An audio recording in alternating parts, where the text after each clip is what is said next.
कल यानी 23 जुलाई को भारत की वित्त मंत्री निर्मला सीतारमण मोदी सरकार के तीसरे कार्यकाल का पहला बजट पेश करेंगी और अपने कैरियर का 7वां बजट पेश करेंगी। लेकिन निर्मला सीतारमण को बजट पेश करने का ये अनुभव कुछ कड़वा होने वाला है। पिछले 6 बार जब वो बजट पेश की थी तो मोदी सरकार फ्री हैंड थी। भारतीय जनता पार्टी को सदन में पूर्ण बहुमत था, कोई सहयोगियों का दबाव नहीं था। लेकिन मोदी सरकार का तीसरा कार्यकाल कहीं न कहीं बैसाखियों पर निर्भर है और ये बैसाखी बड़े बड़े हैं। पहला बैसाखी आंध्रा के मुख्यमंत्री चंद्राबाबू नायडू, जो आंध्रा के विकास के लिए बजट से सीधे 1 लाख करोड़ का आर्थिक पैकेज चाहते हैं और उनको आंध्रा का विकास करना है और उनके बूते मोदी 3.0 की सरकार चल रही है तो इनका वाजिब हक भी बनता है। और दूसरी तरफ एक और बैसाखी है बिहार के मुख्यमंत्री नीतीश बाबू, वर्षों से बिहार को विशेष राज्य का दर्जा देने की मांग कर रहे हैं, लेकिन उनकी ये मांग कभी पूरी नहीं हुई। कहीं न कहीं इस बार वो भी निर्मला सीतारमण को अपने दबाव में रखकर बिहार के लिए कुछ हासिल करना चाहेंगे। तो क्या होगा हिंदुस्तान के मध्यम वर्ग के आकांक्षाओं का, जो महंगाई से त्रस्त है और इस बजट से अपने लिए कुछ विशेष प्रावधान चाहता है। क्या महंगाई पर ये सरकार कुछ रियायत देगी?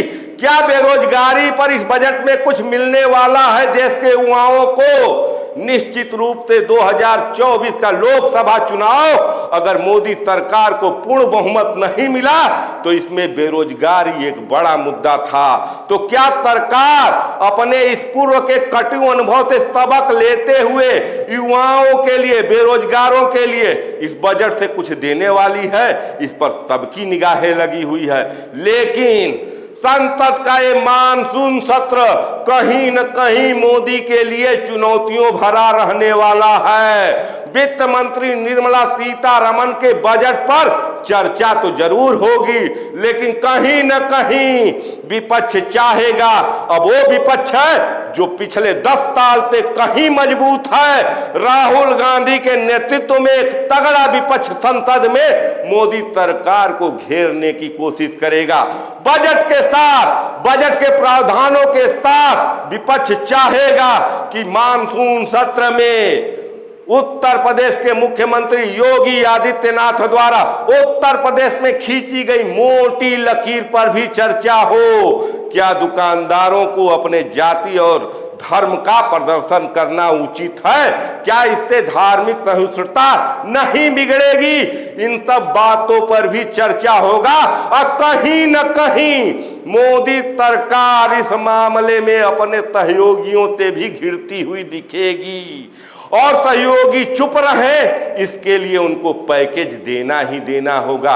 हो सकता है डील पहले पूरी हो गई हो, लेकिन चंद्राबाबू नायडू के मैनिफेस्टो में, चुनावी मैनिफेस्टो में मुस्लिमों के लिए बहुत कुछ था और यूपी के मुख्यमंत्री के फरमान का असर जदयू पर भी पड़ा है।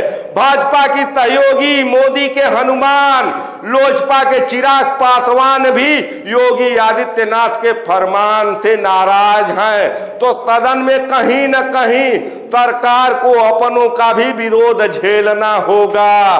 सदन में आरएलडी के जयंत चौधरी की भी पार्टी नाराज रहेगी, तो सदन में विपक्ष के साथ अपनों को भी मैनेज करना मोदी के लिए बड़ी चुनौती होने वाली है।